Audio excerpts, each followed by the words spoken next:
What's good, everybody? I'm back here for another episode here. This time I'm talking about interviews and resumes and so forth. And so I'm actually here to give the recruiters some advice and try to help the recruiters out. So I see a lot of things with recruiters. The biggest thing is red flags. So this is how they decide whether they're going to interview someone. And not only that, once they interview this person, how they figure out they're going to weed out or determine this person isn't a good fit for the job. So when you're looking at a resume, if you see gaps in a resume, it'd probably be a real good idea to get real in depth and figure out why they have a gap in their resume. And it doesn't necessarily mean that they're a bad employee. They could be the best employee. They could have all of the credentials, all of the skills, and you could be overlooking them because what happens is recruiters, they like to be traditional. Nobody wants to rock the boat. They want to go by what other people have done in the past. Why can't you be unique and start hiring people on your own scale? Now, you can use the blueprint from other recruiters, but at some point, if you want to go to the next level and you want to get those top employees, try some different methods.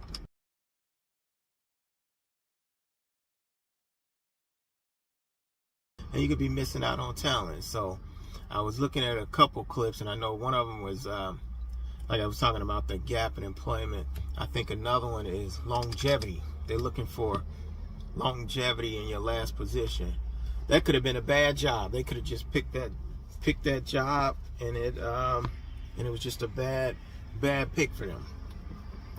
And so they were trying to find a way to get out of that job because companies probably are horrible, the benefits are horrible, just bad karma, drama. Who knows what's going on in that job?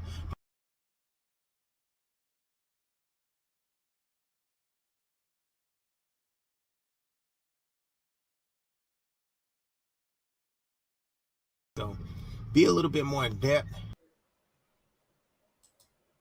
One of the biggest farces in recruiting and staffing, in my opinion, is this idea that automation is going to save the day.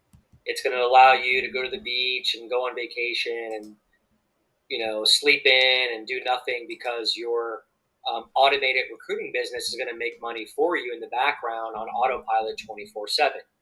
Have you heard this before? I'm sure you have, because I know I have. And there's recruiting coaches out there who preach this. They literally shout into the screen and spend more time and money on video production than they actually do on telling you how to get really good business and really good jobs. So the idea of automation does not work in recruiting. And I would love to have this debate with anybody out there. Bring it on. So I'm not saying that all automation doesn't work. I mean, it's okay to have a little bit of automation in the sense of sourcing, or triggers after you get a lead or manager, hiring manager, or candidate. But automation for your recruiting business is not the key. And if you're being sold on that, if you're believing in that, if you believe that your recruiting business is going to be easy and you're going to get jobs every day and find candidates and close recs and collect checks, as I say it, you're wrong. So the way you succeed in recruiting and owning a staffing company is by rolling up your sleeves and doing manual work. Okay, nothing's changed in that regard. You have to work your tail off just like I do every day. All right, come to your office, have a flight plan, have a game plan in place to reach out to targeted hiring managers and tell a story.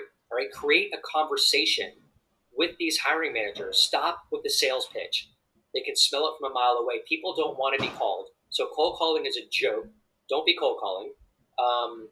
Cold email, I wouldn't do it, okay? I understand there's recruiting coaches that are telling you to send 1,000 cold emails a day. Again, it's impersonable. It's a sales pitch. They don't want to see it. They click delete.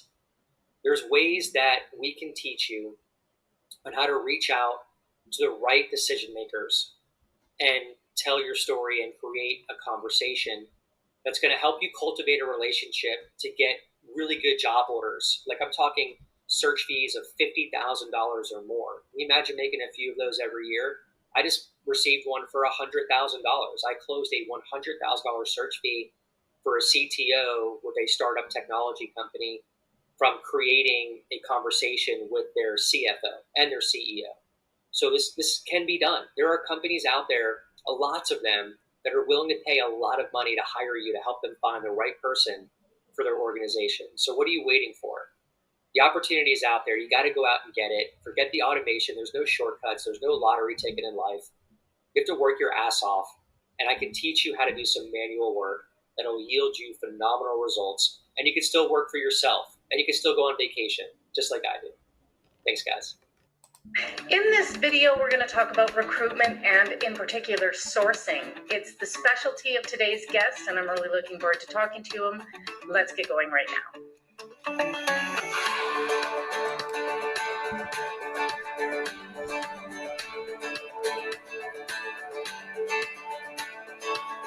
Hi there, I'm Andrea Adams and the host of HR Shop Talk. On the show, you get insight into a whole bunch of aspects of HR. I encourage you to subscribe to the show by clicking on the button at the bottom of the screen, or subscribe to the podcast to keep learning from my smart and experienced guests. Today, my guest is Sebastien Savard. Sebastien is the founder of SourceInc, which goes looking for talent rather than asking the talent to come to them.